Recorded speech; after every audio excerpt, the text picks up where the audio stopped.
Effect क्या होगा, nature क्या सर होगा उस वॉइड हो कॉन्ट्रैक्ट जाएगा। का? Sir void.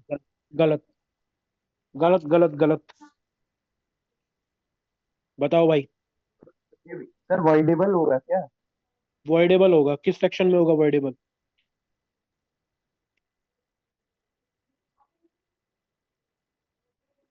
किस सेक्शन में होगा?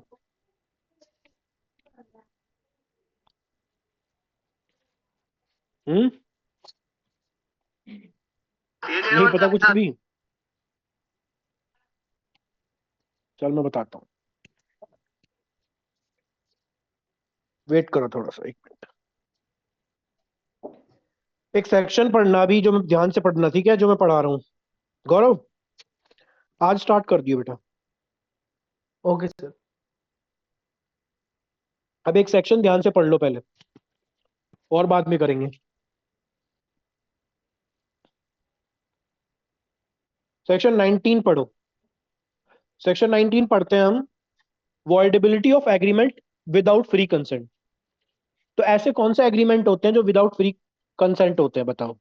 तो सारे के सारे सेक्शन 15, 16, 17, 18, 19, 20, 21 ये कैसे होते हैं? विदाउट फ्री कंसेंट होते हैं। समझ रहे यस हैं? Sir. When consent to an agreement is caused by coercion, fraud, or misrepresentation, the agreement is a contract voidable at the option of the party whose consent was so caused. A party to a contract whose consent was caused by fraud, misrepresentation, may, if he think fit, insist the contract shall be performed, and that he shall be put in the position in which he would have been if the representation made had been true. Exception: if such consent was caused by misrepresentation or by silence, fraudulent, within the meaning of section 16, 17, the contract nevertheless is voidable. If the party whose consent was to caused had the mean of discovering the truth, ये मैं बताऊंगा बाद में.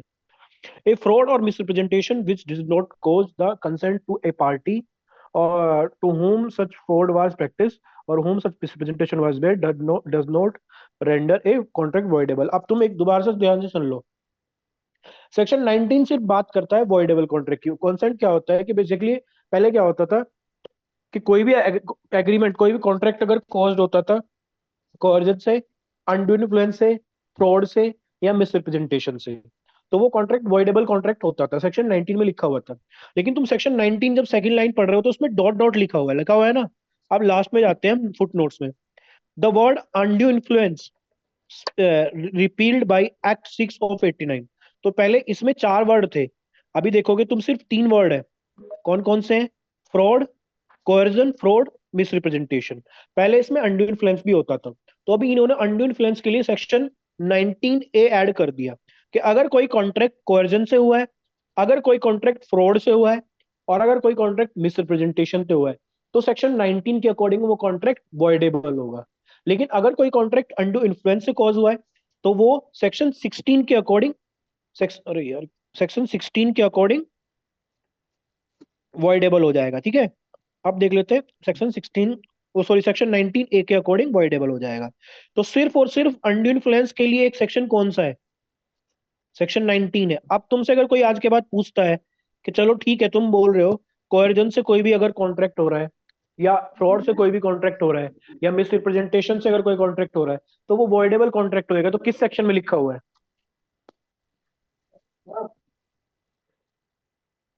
अगर कोई sir contract 19, और अगर कोई कॉन्ट्रैक्ट अंडर इन्फ्लुएंस से कॉज्ड हुआ है, when consent, section last line पढ़ रहा हूं मैं, when consent to an agreement is caused by under influence, the agreement is a contract voidable at the option. तो अंडर इन्फ्लुएंस के लिए स्पेसिफिक कौन सा सेक्शन है?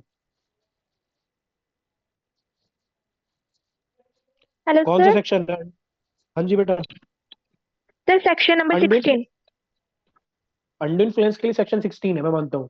देखो, कोएर्जन से अगर कोई कॉन्ट्रैक्ट कॉज हुआ है, अंडर इन्फ्लुएंस से कोई कॉन्ट्रैक्ट कॉज हुआ है, फ्रॉड से कोई कॉन्ट्रैक्ट कॉज हुआ है, ध्यान से सुनना इस बात को, और मिस रिप्रेजेंटेशन से अगर कॉन्ट्रैक्ट कॉज हुआ है, तो अगर इन चारों से कोई कॉन्ट्रैक्ट कॉज हुआ है तो वो वॉइडेबल होगा। लेकिन अगर हम बात करते हैं वॉइडेबल की, किस सेक्शन में लिखा हुआ है कि कॉन्ट्रैक्ट अगर कॉज्ड है बाय कोरिजन, बाय फ्रॉड, या बाय मिसरिप्रेजेंटेशन, तो सेक्शन 19 में लिखा हुआ है। लेकिन if contract is caused by, if the consent has been taken by performing undue influence, तो सेक्शन 19A के अकॉर्डिंग वो क्या हो जाता है, वो वॉइडेबल हो जाता है। देखो ना, सेक्शन 19 है, मैंने स्क्रीन शेयर की है, दिख रही है सबको? जी sir. When the consent to an agreement is caused by undue influence, the agreement is a contract voidable at the option of the party whose consent। तो आज के बाद अगर तुमसे कोई एक सवाल पूछता है कि अगर हम बात करते हैं फ्री कंसेंट की, तो consent which is caused by coercion, which is caused by undue influence, which is fraud, caused by fraud, या which is caused by misrepresentation, all the consent are not free consent। लेकिन मुद्दा ये आता है कि इसका कॉन्सिक्वेंस क्या होता है। अगर कंसेंट फ्री कंसेंट नहीं है तो वो वॉइड एग्रीमेंट नहीं होता, वो वॉइडेबल एग्रीमेंट होता है। अब आप सामने पढ़ा था वॉइडेबल कॉन्ट्रैक्ट होता है। वॉइडेबल कॉन्ट्रैक्ट की अगर हम बात करें तो वॉइडेबल कॉन्ट्रैक्ट वो कॉन्ट्रैक्ट होता है जिसमें कॉन्ट्रैक्ट एक पार्टी के बोलने से परफॉर्म हो सकता है। ठीक है, ठीक है, ये कंफर्म है। एक पार्टी के पास राइट होता है हमेशा कि वो Yes, चाहे तो कॉन्ट्रैक्ट को सेटिसाइड करा दे या कॉन्ट्रैक्ट को परफॉर्म करा दे। ठीक है, इसे बोलते हैं वॉइडेबल कॉन्ट्रैक्ट। लेकिन मुद्दा ये आता है कि अगर कोई कॉन्ट्रैक्ट अगर कोई कॉन्ट्रैक्ट कोएर्जन से, फ्रॉड से या मिसरिप्रेजेंटेशन से कॉज हुआ है, तो किस सेक्शन के अकॉर्डिंग वो वॉइडेबल होएगा? ये मैं क्वेश्चन पूछ रहा हूँ आज का, फिर से।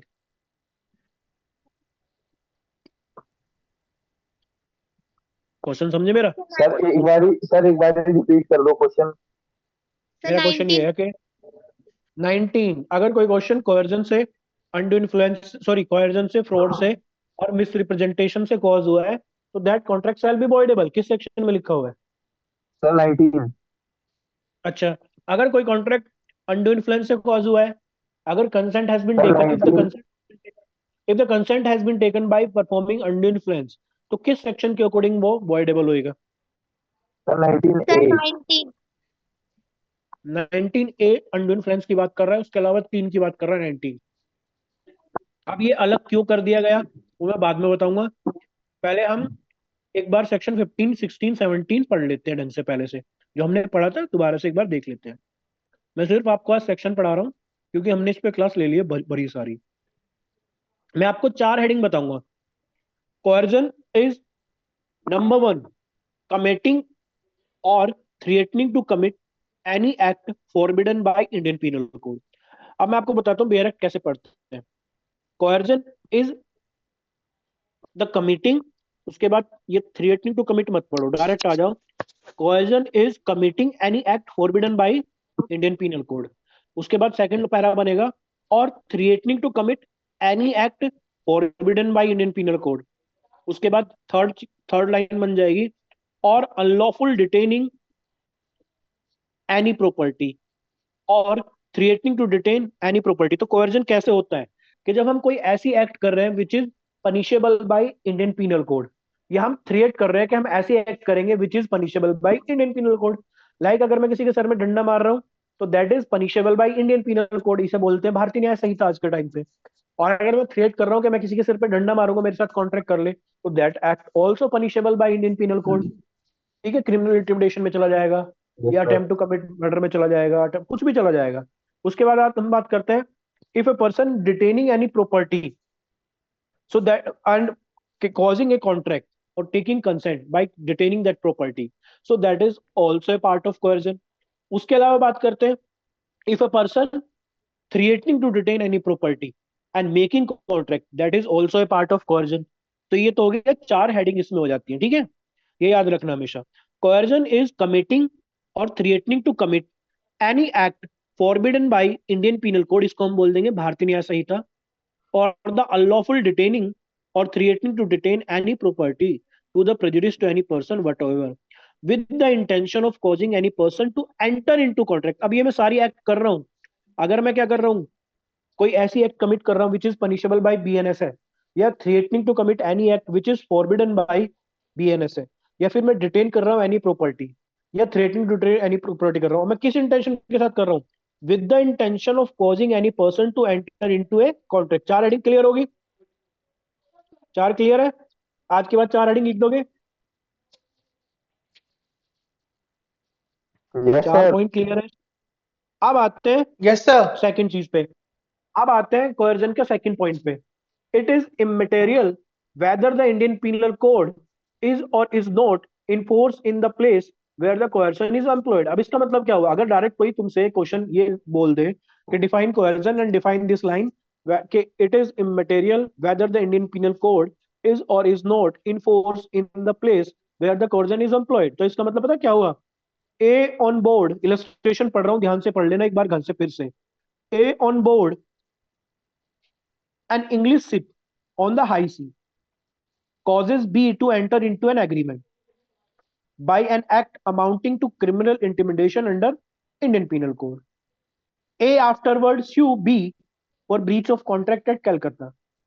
A has employed coercion, although his act is not an offence by law of England, and although Section 506 of Indian Penal Code was not in force at the time when a place where the act was committed. मैं simple language में समझा रहा हूं, मैं और B हम दोनों India के नागरिक हैं, हम कहाँ जाते हैं, हम इंग्लैंड में जाते हैं, और हम वहां पे ना एक पानी का जहाज है जो बोलते हैं शिप के ऊपर चढ़े हुए हैं, मैं उससे कॉन्टेक्ट कर रहा हूँ बी के साथ, मैं बोलता हूँ भाई बी तेरे को मेरे को 50,000 का ऑयल सप्लाई करना पड़ेगा, और अगर तू सप्लाई नहीं करेगा मैं तेरे को गोली मार दूंगा।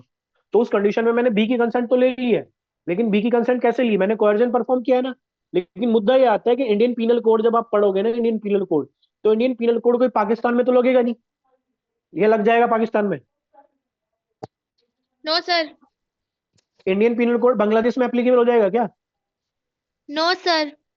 तो नो जब इंडियन सर। पीनल कोड ना तो बांग्लादेश में लग रहा, ना पाकिस्तान में लग रहा, ना इंग्लैंड में लग रहा है, तो अगर मैं सपोज कर बी के साथ कोई ऐसा कॉन्ट्रैक्ट कर रहा हूं which is forbidden by Indian penal Code, but Indian penal Code is not applicable in England, लेकिन because I am the citizen of India and that particular another person is also citizen of India and the performance of contract shall be done only in India, तो जो place है performing contract वो कौन सा, India का, दोनों party कहाँ की, इंडिया की। अब इससे फर्क नहीं पड़ता कि चाहे वहां इंडियन पीनल कोड एप्लीकेबल है या नहीं है। अब इस केस में क्या होता है कि ए बी के साथ कॉन्ट्रैक्ट करता है, ए और बी दोनों के दोनों एक शिप में वो इंग्लैंड गए होते हैं, ये दोनों के दोनों इंडिया के नागरिक होते हैं, इंडिया के सिटीजन होते हैं। अब क्या होता है, बी कॉन्ट्रैक्ट परफॉर्म नहीं करता इंडिया में आके, कलकत्ता में आके, ए उसके अगेंस्ट में केस कर देता है। तो बी पता है क्या प्ले लेता है, बी बोलता है कि सर जब मेरे अगेंस्ट में इसने कॉन्ट्रैक्ट कॉज किया था ना, इसने मेरे साथ कॉन्ट्रैक्ट किया था, तो उस कंडीशन में इसने बेसिकली मेरे को थ्रेट किया था कि अगर मेरे साथ कॉन्ट्रैक्ट नहीं करेगा मैं तेरे को गोली मार दूंगा, और इसलिए मैंने इसके साथ डर के कॉन्ट्रैक्ट कर लिया। तो ये बोलता है कि इंडियन पीनल कोड तो वहां एप्लीकेबल ही नहीं है, तो कोर्ट बोलता है कि explanation of coercion shall be applicable also there, कि इससे कोई फर्क नहीं पड़ता कि वहां इंडियन पीनल कोड एप्लीकेबल है या नहीं है। फर्क किस चीज से पड़ता है कि जो परफॉर्मेंस, जो दोनों परफॉर्मिंग पार्टी है वो इंडिया की सिटीजन है या नहीं है, जो प्लेस ऑफ परफॉर्मेंस है वो क्या इंडिया है, अगर ये दोनों बात पूरी हो रही है तो इस चीज से फर्क नहीं पड़ता वेदर इंडियन पीनल कोड और भारतीय न्याय संहिता इज एप्लीकेबल देयर और नॉट। बताओ समझ आया या नहीं आया, आया या नहीं आया, क्लियर बताना आज। Yes sir. सर क्या बोला आपने? समझ में आया नहीं आया? जी सर, आ गया समझ। 4 लाइन मैंने बताई थी कोएर्जन की। हाँ कोएर्जन का जी। मतलब है when a person committing any act which is forbidden by BNS, या पहले से आईपीसी बोलते थे, when a person threatening to commit any act which is forbidden by BNS, low. a person is detaining any property and making contract, a person is threatening to detain any property and making contract। Last line में वो चारों act कर क्यों रहा है, with the intention of causing any person to enter into contract. अब मुद्दा ये आता है कि अगर सपोज करो मैं और बी इंडिया के नागरिक हैं, इंडिया के सिटीजन है, और हम दोनों के दोनों अमेरिका में उपस्थित है, हम अमेरिका में बैठ के कैफे में बैठे होते हैं और एक कॉन्ट्रैक्ट कर लेते हैं। तो हमने कॉन्ट्रैक्ट कहाँ किया, अमेरिका में कर लिया, लेकिन उसकी प्लेस ऑफ परफॉर्मेंस इंडिया में था, हम दोनों के सिटीजन इंडिया में थे। हम गए वहां पे, हमने बेसिकली कैफे बुक किया, उस कैफे में एग्रीमेंट लिखा और दोनों ने साइन कर दिए, तो ये तो कंफर्म है कि ऐसा एग्रीमेंट हो सकता है। लेकिन ये तो पहला सीन है कि मैं बी के साथ जाता हूँ, मैं और बी घूमने जाते हैं इंग्लैंड में, और वहां जाके कॉन्ट्रैक्ट कर लेते हैं, तो इसका परफॉर्मेंस हो सकती है, क्योंकि प्लेस ऑफ, जैसे सपोज करो मेरी एक फैक्ट्री है, मैं ऑयल सप्लाई करता हूँ, ठीक है, उस कंडीशन में मैं कौन सा ऑयल सप्लाई करता हूँ, मैं कैरोसिन ऑयल सप्लाई करता हूँ। बी मेरे साथ बैठता है, बोलता है सर हम जब इंडिया पहुंचेंगे तो आप मेरे को ना 50 लीटर ऑयल सप्लाई करोगे हर हफ्ते।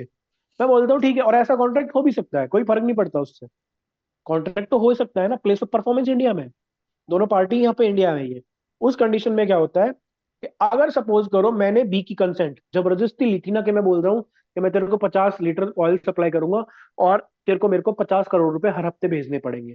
तो उस कंडीशन में मैंने बी की कंसेंट जो ली थी इंग्लैंड में ली थी, और मैंने बी की कंसेंट जो ली कोएर्जन परफॉर्म करके ली, क्योंकि मैं उसे थ्रेट कर रहा हूँ, threatening to commit any act which is forbidden by IPC. तो उस कंडीशन में भी, चाहे वहां इंडियन पिनल कोड एप्लीकेबल है या भारतीय न्याय संहिता एप्लीकेबल है या नहीं भी है, तब भी हम ये मान के चलेंगे कि मैंने उसके ऊपर कोएर्जन परफॉर्म किया है। अब मुद्दा ये आता है कि कोएर्जन क्या, कॉन्सिक्वेंस क्या होता है, कि अगर मैं किसी के साथ कोएर्जन कर देता हूं तो कॉन्सिक्वेंस क्या होता है। तो कोएर्जन का कॉन्सिक्वेंस क्या होता है हम देख लेते हैं।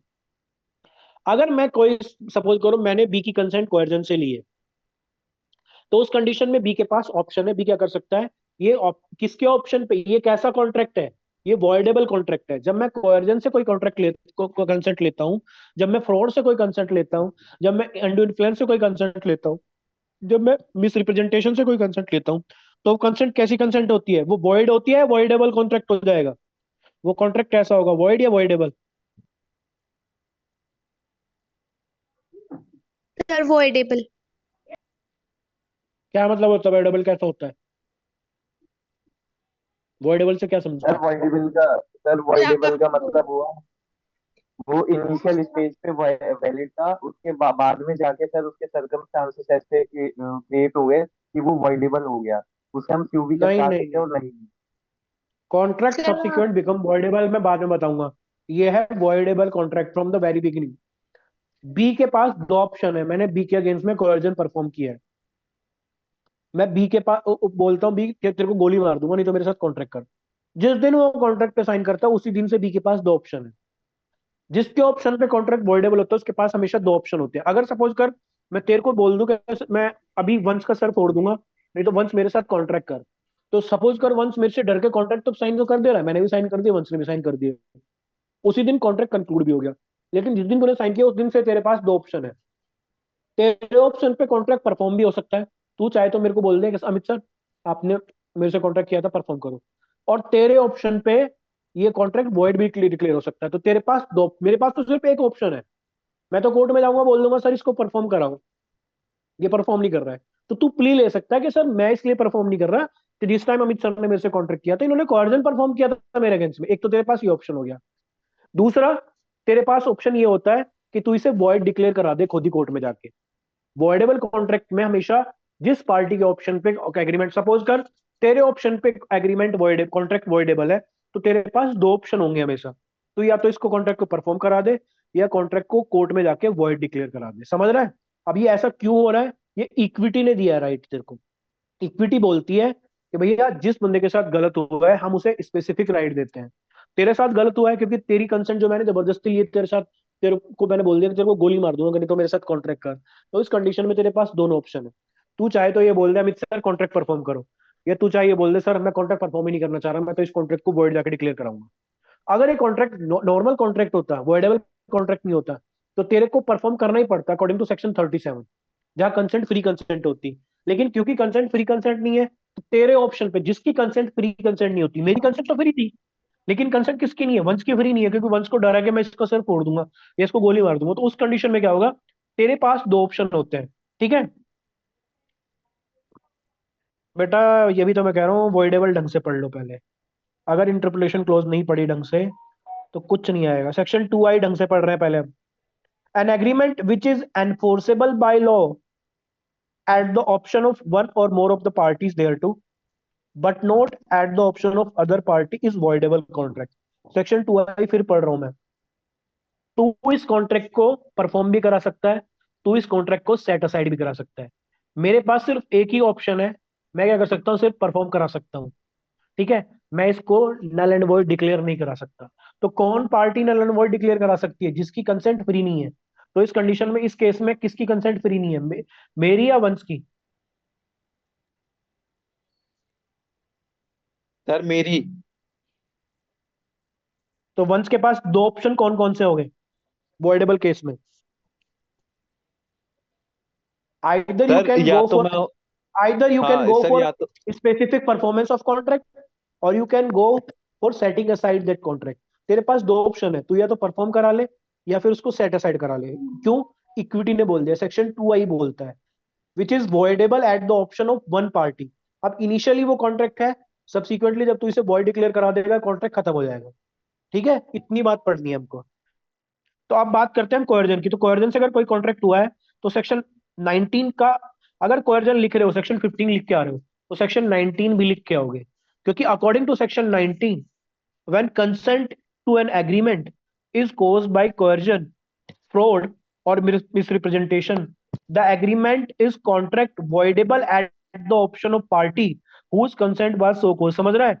मैं तेरे को गोली मारने की धमकी दे रहा हूँ, तेरे से कॉन्ट्रैक्ट कर रहा हूँ, तो लास्ट लाइन पढ़ रहा हूँ, the agreement is a contract voidable at the option of party whose consent was caused by coercion। किसकी कंसेंट कोएर्जन से ली गई है? मैं किसको गोली मारने की धमकी दे रहा हूँ? वंश को। तो किसके ऑप्शन जी पे कॉन्ट्रैक्ट वॉइड हो सकता है?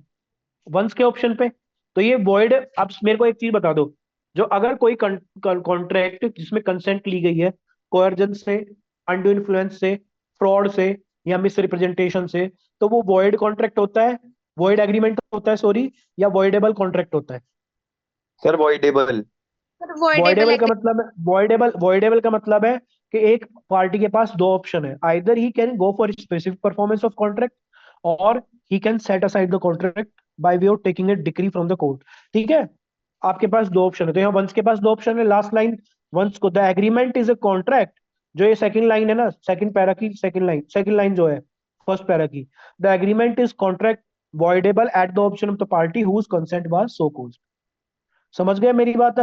अब कभी भी हम 4 लाइन तो लिख के आ जाएंगे सेक्शन 15 की, कि if a person is committing any act which is forbidden by Indian penal code, if a person is threatening to commit any act which is forbidden by Indian Penal Code, if a person retaining any property, or if a person threatening to detain any property, so these 4 act are amount to coercion, performing कोएर्जन।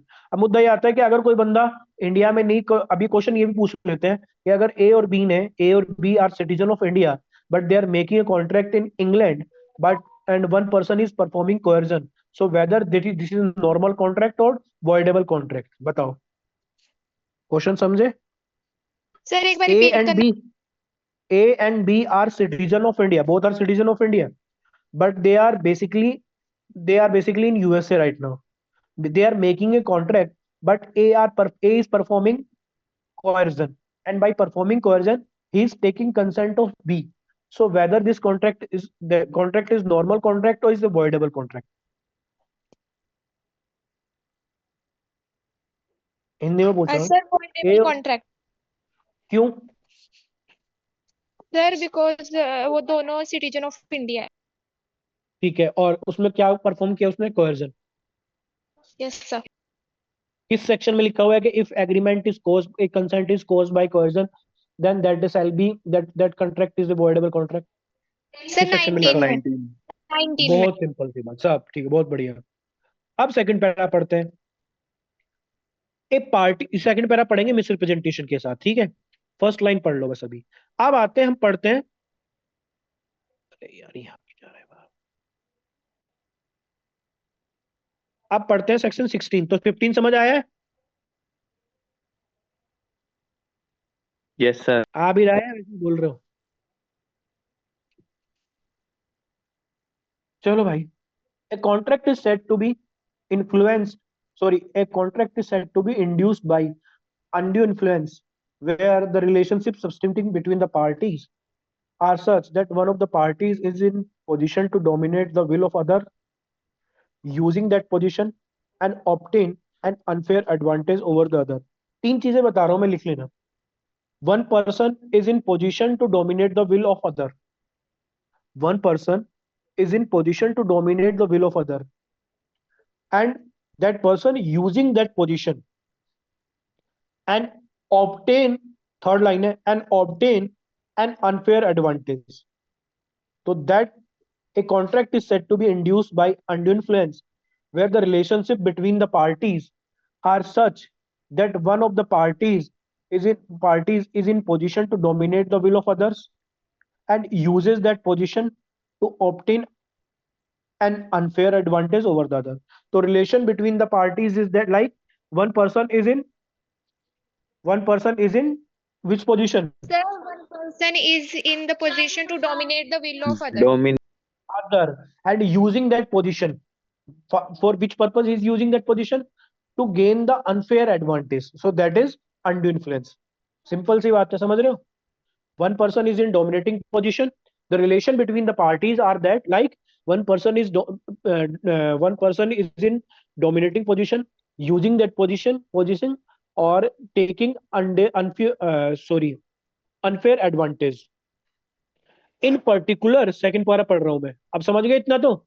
Undue influence simple सी बात है, अगर तुमसे कोई पूछता है undue influence क्या होता है, तो एक लाइन में बताओगे, one person is in dominating position, the relation between the parties are like one person, इसमें बेसिकली रिलेशन होते हैं, पार्टी नॉन होती है, पार्टी एक दूसरे की नॉन होंगी, ये कंफर्म है, तो स्टार्टिंग यहीं से होगी, the relation between the parties are like that one person is in dominating position, using that position and taking unfair advantage. ठीक है, तो इतना बता दोगे अनड्यू इन्फ्लुएंस क्या होता है? Relation between the parties are that one of the parties is in position to dominate the will of others, uses that position to obtain unfair advantage over the other. In particular and without prejudice to the generality of the foregoing principle, a person is deemed to be in position to dominate the will of another. कौन person, ये बुद्ध आता है कि कौन person domination की position में होता है, कौन पर्सन डोमिनेट कर सकता है? तो where he holds a real or apparent authority over the other, where he stand in a fiduciary relation between the other party, where he makes a contract. तो मैं hold, where he hold real or apparent authority, real authority क्या होगी? जब हम master servant की बात करते हैं ना, या प्रिंसिपल एजेंट की बात करते हैं, या एम्प्लॉयर एम्प्लॉय की बात करते हैं, एम्प्लॉयर कौन होता है? सपोज करो मैं कहीं जॉब कर रहा हूँ, तो आई एम द एम्प्लॉय, और जिसके यहाँ जॉब कर रहा हूँ ही इज द एम्प्लॉयर, तो हमारे बीच में जो रिलेशन है वो एक रिलेशन है। अब उसमें बेसिकली ये तो कंफर्म है, जो मेरा एम्प्लॉयर है वो अनड्यू इन्फ्लुएंस कॉज कर सकता है, वो बेसिकली अनड्यू इन्फ्लुएंस परफॉर्म कर सकता है। क्यों? क्योंकि भाई अगर वो उसने उसकी बात मैंने नहीं मानी तो मेरे को काम से निकाल देगा वो। तो उस कंडीशन में my employer is in dominating position. समझ रहे हो मेरी बात? जैसे मास्टर सर्वेंट की बात करें, तो कहीं सपोज करो हम अपने यहाँ किसी को नौकर रख लेते हैं, और मैं उसके साथ कोई कॉन्ट्रैक्ट करूं, और मैं बोल रहा हूँ कि मेरे साथ कॉन्ट्रैक्ट कर रहा है नहीं कर रहा है, तो मैं तेरे को नौकरी से निकाल दूंगा।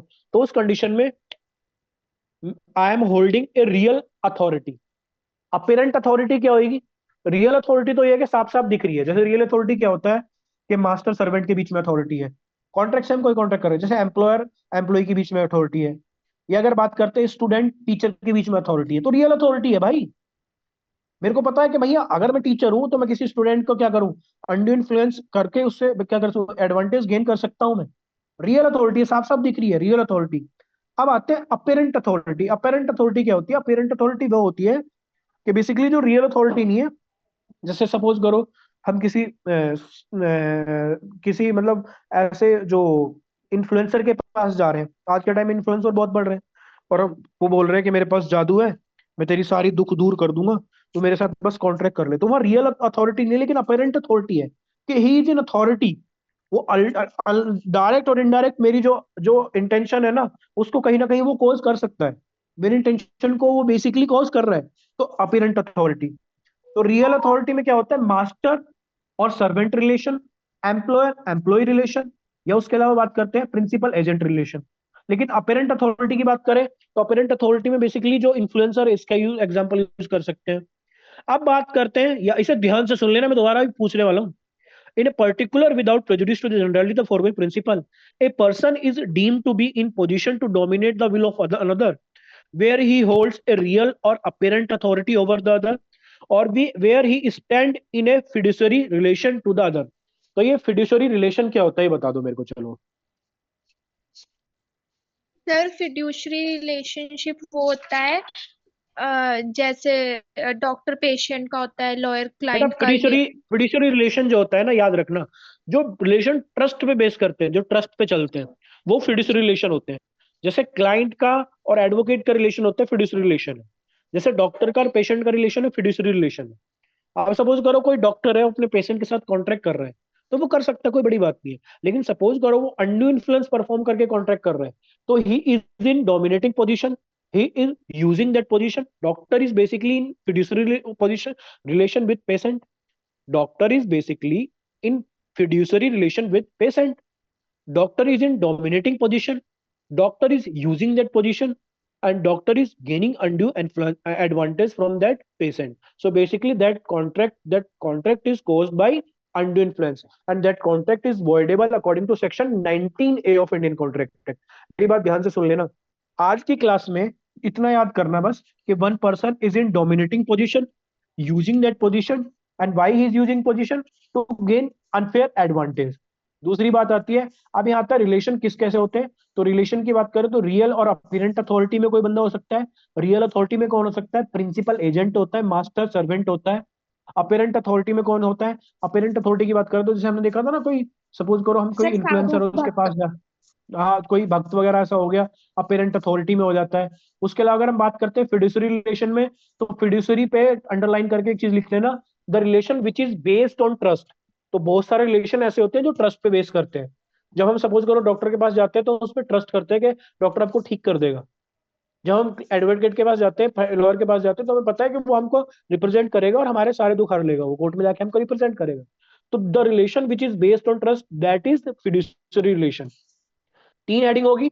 रियल अथॉरिटी पता चल गई हमको, अपेरेंट यस सर। अथॉरिटी पता है, फिड्यूसरी यस सर। रिलेशन पता है। अब बी क्लोज पढ़ लेते हैं। Where he makes a contract sir with a ये जो पर्सन। तीनों सर ये जो तीनों हाँ अथॉरिटीज हाँ, है ये फिड्यूशरी रिलेशनशिप के पार्ट है ना? नहीं नहीं नहीं नहीं, ये है अनड्यू इन्फ्लुएंस के पार्ट। देखो फिड्यूसरी रिलेशन क्या होता है, देखो एक कॉन्ट्रैक्ट, एक तो है one person is in real authority, पहली हेडिंग। दूसरी है one person is in apparent authority. तीसरी हेडिंग है one person is in fiduciary relation. तीन हेडिंग अलग अलग बनती है। जब मैं रियल अथॉरिटी की बात कर रहा हूं तो I am in real authority because I am your teacher and I can perform undue influence, and by using that undue influence I can get undue advantage from you. So मैं real authority में हूं कि भाई मैं तुमसे, तुम्हारी will को मैं क्या कर सकता हूँ, इन्फ्लुएंस कर सकता हूँ। तो इसे बोलते हैं रियल अथॉरिटी। जैसे मास्टर सर्वेंट, जहां साफ साफ पता है कि जो मालिक है वो नौकर की जो इंटेंशन है उसको परफॉर्म कर सकता है, उसे कॉज कर सकता है। जब हम बात करते हैं प्रिंसिपल एजेंट, प्रिंसिपल एजेंट भी कर सकता है। तो इस कंडीशन में वो रियल अथॉरिटी में साफ साफ दिख रहा है। लेकिन अपेरेंट अथॉरिटी में कि रियल अथॉरिटी नहीं है, लेकिन अपेरेंट अथॉरिटी है, जैसे मैंने बताया था जो इन्फ्लुएंसर होते हैं। थर्ड हेडिंग है fiduciary relation. One person is in relation with another person on the based on fiduciary relation. अब ये फिड्यूसरी रिलेशन क्या होता है? ये रिलेशन ऐसे होते हैं जो ट्रस्ट पे होते हैं, क्योंकि जो मास्टर सर्वेंट का रिलेशन था या नौकर मालिक का रिलेशन था वो ट्रस्ट पे थोड़ी है। वहां तो नौकर को क्या मिल रही है? सैलरी मिल रही है। अगर टीचर स्टूडेंट का रिलेशन है तो किस चीज पे? मेरे को पेमेंट मिल रही है। लेकिन अगर बात करते हैं फिड्यूसरी रिलेशन की, तो फिड्यूसरी रिलेशन वैसे होते हैं जो ट्रस्ट पे बेस करते हैं, जहां हमें ट्रस्ट है उस बंदे पे पूरा का पूरा। तो उस कंडीशन में ऐसे कौन से रिलेशन होते हैं जिस पर हम ट्रस्ट करते हैं? तो जैसे डॉक्टर पेशेंट का रिलेशन होता है, फिड्यूसरी रिलेशन होता है। तो तीन हेडिंग हो रही है। अब कोई अगर पर्सन, सपोज करो क्या कर रहा है वन पर्सन, इसमें क्या था, one person is in relation with another person and he is in dominating position, using that position to gain undue unfair advantage. मुद्दा ये आता है ये रिलेशन कैसे क्रिएट हो सकते हैं। तो जब person person another person, one person another person के साथ रियल अथॉरिटी में, तो वो अनड्यू इन्फ्लुएंस ले सकता है। और वन पर्सन अनदर पर्सन के साथ अपेरेंट अथॉरिटी में, या फिर तीसरा होता है वन पर्सन अनदर पर्सन के साथ फिड्यूसरी रिलेशन में। तो तीन हेडिंग बन जाएगी। ठीक है। अब इसमें फोर्थ हेडिंग कौन सी बन रही है? Where he makes a contract with a person whose mental capacity is temporarily और permanently affected by reason of age, illness और मेंटल और बॉडीली डिस्ट्रेस। अगर सपोज करो मैं किसी ऐसे बंदे के साथ कॉन्ट्रैक्ट कर रहा हूँ जिसकी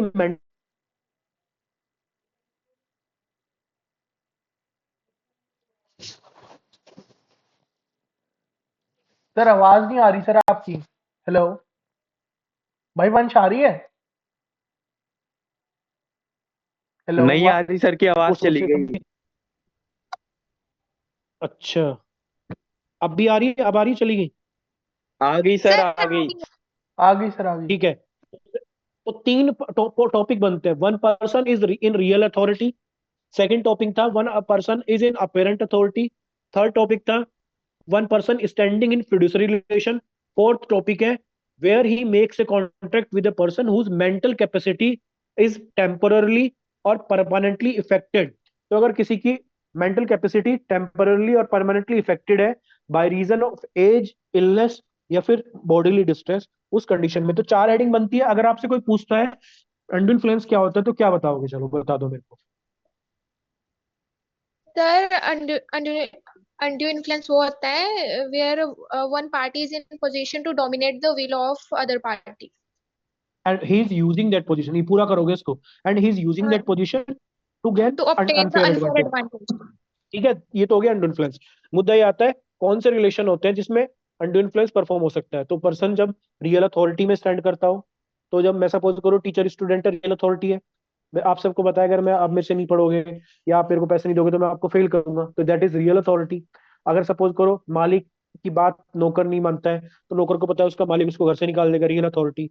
अगर बात करते हैं प्रिंसिपल एजेंट की, तो एजेंट को पता है कि अगर मैं प्रिंसिपल की बात नहीं मानूंगा तो एजेंट को पता है मेरे को निकाल देगा नौकरी से, ही इज इन रियल अथॉरिटी। लेकिन अपेरेंट अथॉरिटी ऐसी होती है that is not real authority but that is apparently he is an authority.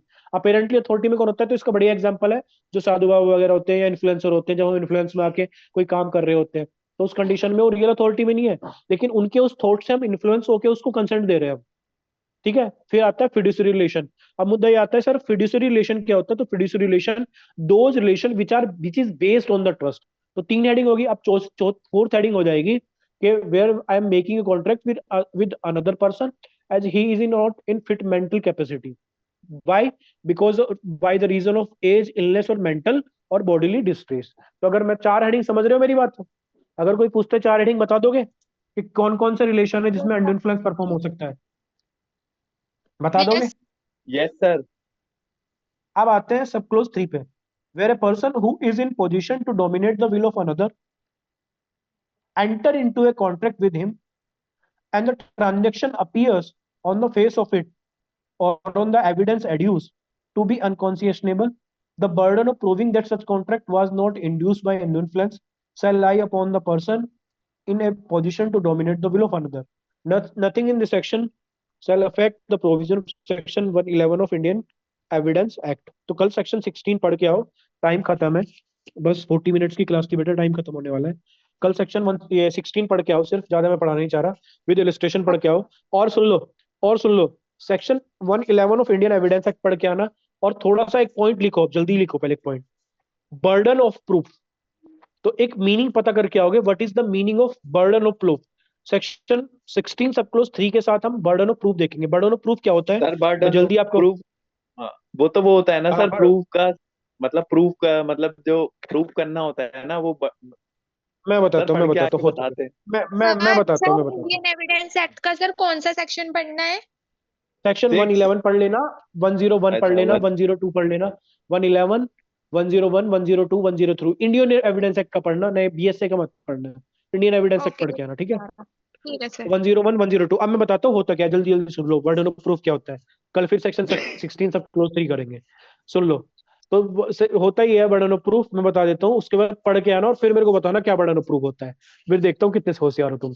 ठीक है, बर्डन ऑफ प्रूफ ये होता है कि सपोज करो मैं कोई राइट क्लेम कर रहा हूँ, तो this is my burden, the burden is on me that I have to prove that right. मैं बोल रहा हूँ मेरा मोबाइल है और वंश ने ले लिया है, तो मैं कोर्ट में जाके हाँ डॉक्यूमेंट सर, दिखाऊंगा, तो बर्डन ऑफ प्रूफ मेरे ऊपर है, मैं प्रूव करूंगा। उसके बाद वंश यही अगर मैं बोलने डिनाई कर रहा वाला है, था सर। वंस अगर कोई डॉक्यूमेंट दे देगा तो उसके बाद क्या हो जाएगा, तो बर्डन ऑफ प्रूफ उस बंदे पे होता है बेसिकली जो राइट क्लेम कर रहा होता है। लेकिन अगर सपोज करो मैंने वंस की कंसेंट अनड्यू इन्फ्लुएंस से ली है ना, वंस की कंसेंट मैंने अनड्यू इन्फ्लुएंस परफॉर्म करने के बाद ली है, और वंस मेरे अगेंस्ट में केस कर देता है कि मैं तो सर से कॉन्ट्रैक्ट सेट असाइड करना चाह रहा हूँ, तो इस कंडीशन में वंस को कुछ प्रूव नहीं करना, वंस को तो एक बात प्रूव करनी है सिर्फ कि यहाँ अनड्यू इन्फ्लुएंस परफॉर्म हुआ है। तो इसमें होता है रिवर्स बर्डन ऑफ प्रूफ, इसमें वंस को कुछ प्रूव ही नहीं करना, इसमें बर्डन ऑफ प्रूफ डायरेक्ट मेरे ऊपर शिफ्ट हो जाएगा। ये सेक्शन 16 सब क्लोज 3 बोलता है, क्योंकि जनरली वो पार्टी जो पार्टी केस इनिशिएट करती है उसके ऊपर बर्डन ऑफ प्रूफ रहता है। लेकिन अनड्यू यस इन्फ्लुएंस के सर। केस में उल्टा है, अनड्यू इन्फ्लुएंस के केस में उल्टा होता है कि अगर वंस मेरे अगेंस्ट में केस कर देना कि सर ने मेरे अगेंस्ट में अनड्यू